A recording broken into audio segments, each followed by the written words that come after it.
Baik, sebelum saya ke Bang Nasrullah, kita sampaikan dulu informasi ini pemirsa. Setelah viralnya video pengakuan Dede di media sosial, tim kuasa hukum dari Ibtu Rudiana ini menyatakan mensomasi ketiga orang karena dinilai telah menyebarkan fitnah. Nah, ketiga orang itu adalah saksi dalam kasus pembunuhan Vina dan juga Eki, yaitu Dede, Liga Akbar, dan juga pemilik channel YouTube.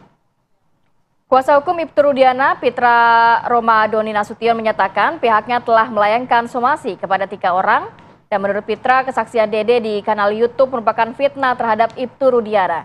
Ketiganya diberikan waktu 3 kali 24 jam untuk meminta maaf kepada Ibtu Rudiana. Jika tidak, maka pengacara akan melanjutkan ke proses hukum. Kesaksian Dede merupakan saksi di kasus pembunuhan Vina dan Eki viral di media sosial. Dede dan juga AF merupakan pihak yang memberikan kesaksian dalam kasus tersebut yang berakhir pada penangkapan para terpidana.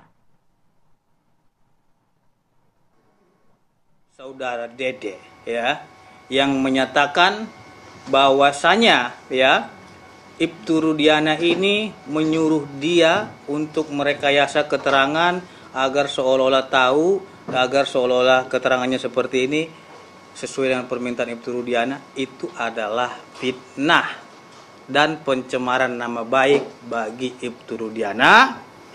Karena memang ini sudah viral dan sudah membuat fitnah di tengah-tengah masyarakat, maka per hari ini resmi kami somasi terbuka saudara Dede. Oke. Yang kedua, kami juga melakukan somasi terhadap Dedi Mulyadi karena telah membuat video dan menyebarkan berita bohong ataupun fitnah dan mendistribusikan terkait dengan muatan yang mencemarkan nama baik. Ini. Oke. Terus yang ketiga, somasi terbuka kami ya kepada saudara Liga Akbar Cahaya. Oke. Per hari ini kami melayangkan dan menyatakan mengumumkan somasi terbuka kepada 3 nama tersebut untuk meminta maaf 1 kali 24 jam kepada Bapak Ibtu Rudiana. Mohon maaf saya koreksi. Kepada 3 orang ini agar meminta maaf kepada Bapak Ibtu Rudiana 3 kali 24 jam sejak somasi terbuka ini disampaikan dan diumumkan. Ya, pernyataan Dede di hadapan media ini berujung pada somasi dari pihak kuasa hukum Ibtu Rudiana. Nah, kalau kita dengarkan apa yang disampaikan oleh Dede, Bang Nasrullah, ia siap menggantikan posisi para terpidana bahwa ia telah memberikan keterangan palsu. Tapi kan prosesnya tidak semudah itu dalam kasus hukum ini. Apa yang mestinya dilakukan oleh pihak kuasa hukum dan juga si Dede pada khususnya? Ya, menarik apa yang Anda tanya, apa yang harus dilakukan oleh kuasa hukum. Saya ingin mengingatkan kepada semua teman-teman rekan saya kuasa hukum, termasuk senior saya Mbak Elsie Sarif ya, agar kita tidak terjebak di dalam perang antar kuasa hukum. Perang opini kepada publik yang nantinya menyesatkan kebenaran dan keadilan. Jadi silahkan Anda semua saudara-saudaraku ini menegakkan hukum, membela kepentingan klien tapi dalam batas yang sehat. Insya Allah suatu saat kita akan diuji diadili juga oleh Allah atas ketidakadilan yang kita buat itu. Nah, kemudian saya mau masuk ke case pertama. Menarik bagi saya ketika tadi dinarasikan adanya arahan dari Ibtu Rudiana. Saya tidak mengerti bagaimana bentuk arahan ini. Ya, apakah Ibtu Rudiana ini terlibat di dalam proses penyidikan atau tidak? Karena tadi Mbak Elsa bilang beliau kan bukan reserse gitu ya.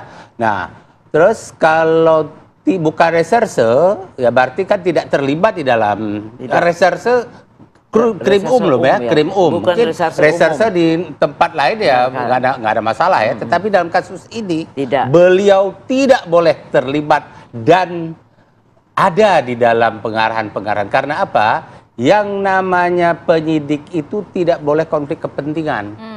Dengan perkaranya. Karena ini korban adalah anaknya sendiri gitu ya. Karena konflik ada anaknya sendiri. Nah, saya tidak tahu bagaimana kebenaran itu harus diperiksa secara detail, secara jujur, secara benar.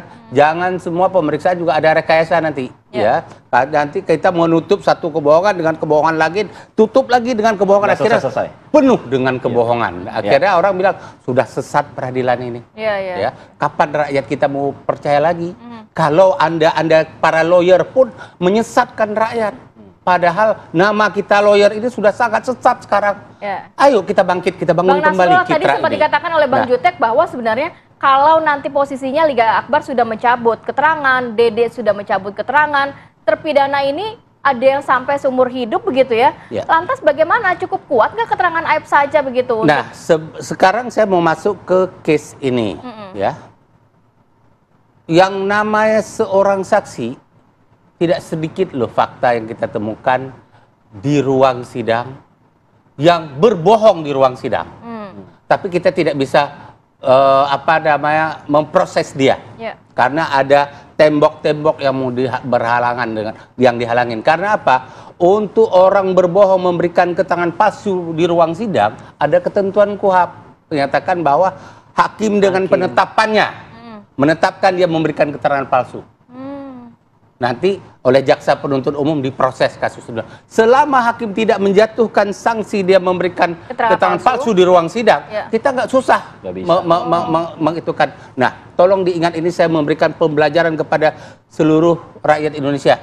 Ya, ada pasal di KUHP saya lupa 242 kalau nggak, bukan.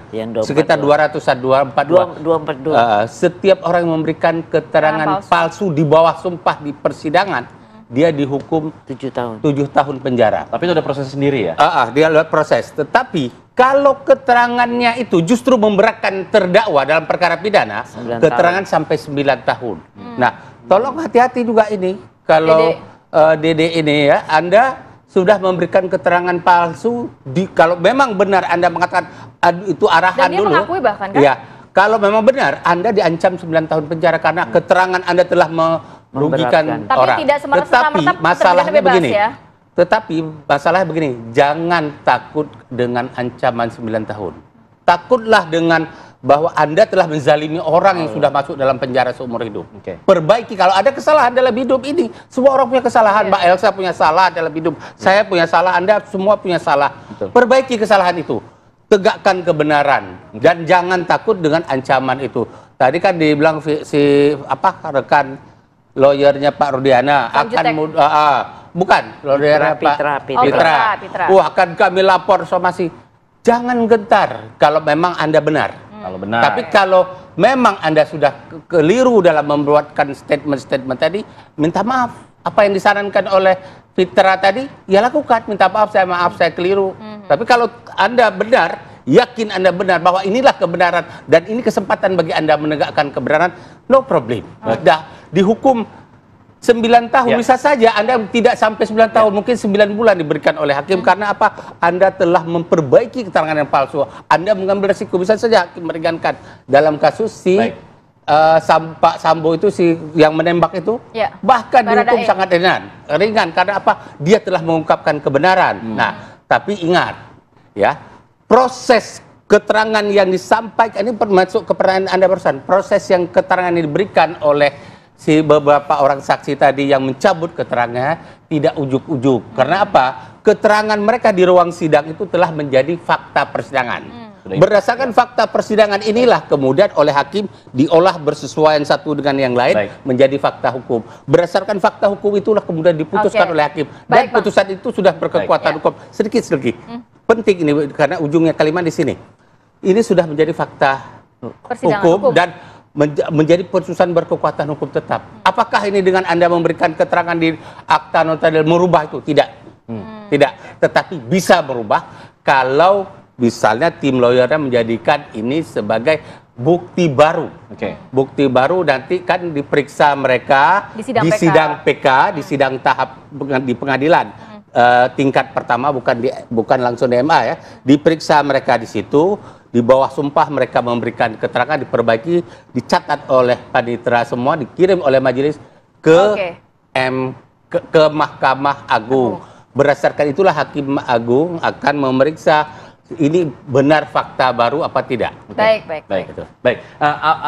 Dengan somasi yang dilayangkan oleh Ibtu Rudiana, artinya Ibtu Rudiana pasti di sini punya bukti-bukti yang menguatkan pernyataan beliau tentunya kan ya Bu ya. Nanti saya ingin dalami soal itu usai jeda ya. Nanti kita juga lihat bagaimana laporan langsung dari PN Cirebon di segmen selanjutnya. Tetap di sini di Apa Kabar Indonesia Pagi.